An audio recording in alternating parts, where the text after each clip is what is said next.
Assalamualaikum warahmatullahi wabarakatuh. Perkenalkan, nama saya Ferry Arianta dengan NIM 4012211128. Nah, di sini saya akan menjelaskan tentang subjek dan objek hukum humaniter, baik yang sipil, militer, dan kombatan dan non kombatan. Nah, pertama-tama di sini saya membuat video ini yaitu karena untuk mengerjakan tugas dari dosen saya sebagai pemenuhan absensi yang wajib dilaksanakan. Baiklah, langsung saja saya akan menjelaskan mengenai apa itu hukum humaniter dan objek dan subjeknya. Dalam hukum humaniter internasional, objek sipil dan objek militer memiliki perbedaan yang sangat dalam perlindungan selama konflik bersenjata. Itu setiap masyarakat harus dilindungi dan ada yang dilindungi maupun tidak. Nah, objek sipil adalah objek yang bukan merupakan sasaran militer dan tidak boleh diserang. Objek sipil termasuk semua objek yang tidak memiliki tujuan militer. Seperti apa? Seperti bangunan yang didedikasikan untuk sekolah, seperti sarana agama yaitu masjid, gereja, dan sebagainya. Sarana pendidikan seperti gedung sekolah, dan tujuan amal seperti rumah lansia. Nah, itu secara spesifiknya saya akan jelaskan. Yang pertama adalah rumah tinggal, tempat tinggal warga sipil yang tidak terlibat dalam konflik.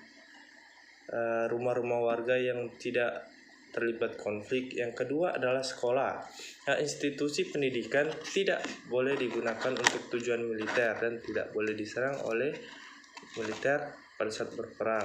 Dan yang ketiga adalah rumah sakit, fasilitas kesehatan yang memberikan perawatan medis kepada setiap sipil dan kombatan yang terluka.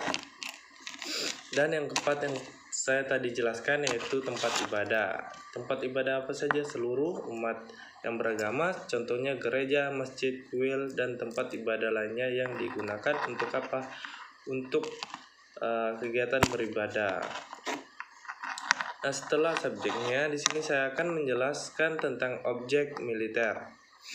Tadi sipil, sekarang objek militer. Objek militer adalah objek yang dapat diserang secara langsung karena sifat, lokasi, tujuan, atau kegunaan yang mendukung aksi apa? Yaitu aksi dalam peperangan atau aksi militer. Contohnya apa saja? Contoh objek militer adalah yang pertama itu pasti adalah basis militer. Basis militer ada yang tahu atau tidak? Yaitu tempat di mana angkatan bersenjata ditempatkan atau beroperasi seperti pangkalan militer dan kamp pelatihan.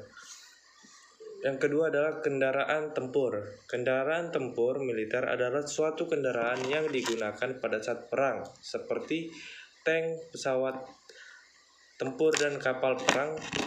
Itu bisa diserang. Dan yang ketiga adalah pabrik senjata. Pabrik senjata yaitu fasilitas yang memproduksi senjata, amunisi, dan perlengkapan militer lainnya, atau tempat penyimpanan senjata. Itu boleh diserang karena itu sudah ada undang-undangnya, undang-undang humaniter. Dan yang keempat adalah jembatan dan jalan strategis, yaitu infrastruktur yang digunakan untuk mendukung operasi militer atau logistik. Nah, jalan juga bisa diserang, bukan hanya pasukan militer, tentara, dan lain-lainnya. Jalan aja bisa diserang. Hukum humaniter internasional atau HAI mempunyai tujuan untuk memanusiakan perang dengan mengatur agar perang dilakukan dengan memperhatikan prinsip-prinsip kemanusiaan. Misalkan manusia tidak boleh diperlakukan seperti binatang. Prinsip pembedaan menjadi gagasan utama dalam hukum humaniter internasional, yaitu orang dan objek tertentu dilindungi dalam serangan karena apa? Karena ada status sipilnya atau HAM-nya, hak asasi manusianya. Hukum humaniter internasional bersumber utama dari hukum kebiasaan internasional, itu dari kebiasaan internasional dalam hukum dan hukum perjanjian seperti Konvensi Jenewa. Itu ya tadi. Apakah sudah jelas teman-teman? Kalau tidak jelas ya mohon dimaklumi ya. Dalam hukum humaniter internasional, subjek hukum diatur dalam konteks apa? Yaitu dalam konteks konflik bersenjata. Catat, konflik bersenjata dan mencakup dua kategori utama. Apa itu? Apa itu kategori utama? Yang pertama adalah kombatan. Ada yang tahu di sini tentang kombatan? Tidak tahu? Ya udah saya jelaskan. Kombatan adalah individu yang secara sah berpartisipasi dalam pertempuran atau konflik bersenjata. Contohnya apa? Contohnya pasukan militer. Mereka adalah anggota angkatan bersenjata dari pihak yang terlibat dalam konflik, baik itu negara ataupun kelompok bersenjata. Itu yang terorganisir atau kelompok bersenjata sewaan. Kombatan memiliki hak untuk apa?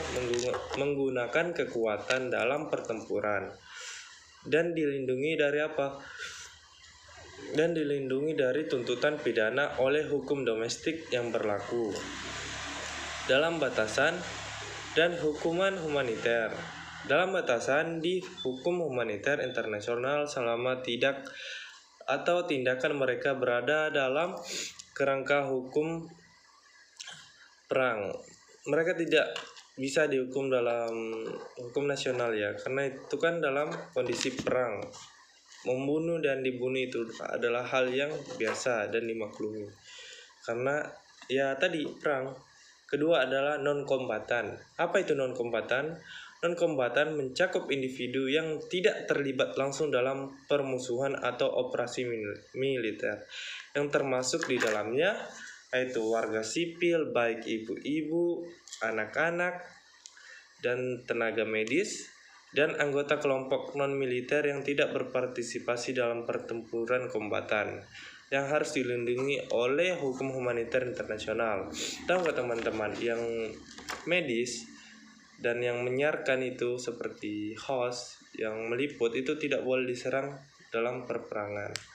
Hukum humaniter internasional dan tidak boleh menjadi target serangan militer dan tidak boleh diserang karena apa? Sudah dilindungi dalam hukum humaniter internasional yang mengharuskan pihak-pihak dalam konflik untuk menghormati dan melindungi.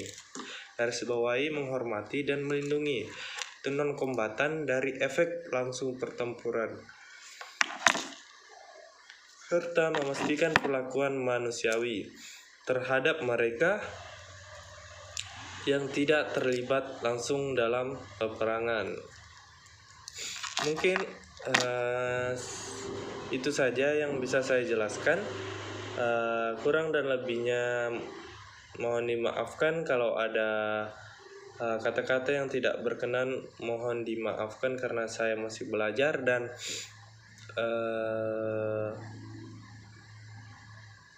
dengan ucapan wabillahi taufiq wal hidayah saya tutup. Wassalamualaikum warahmatullahi wabarakatuh.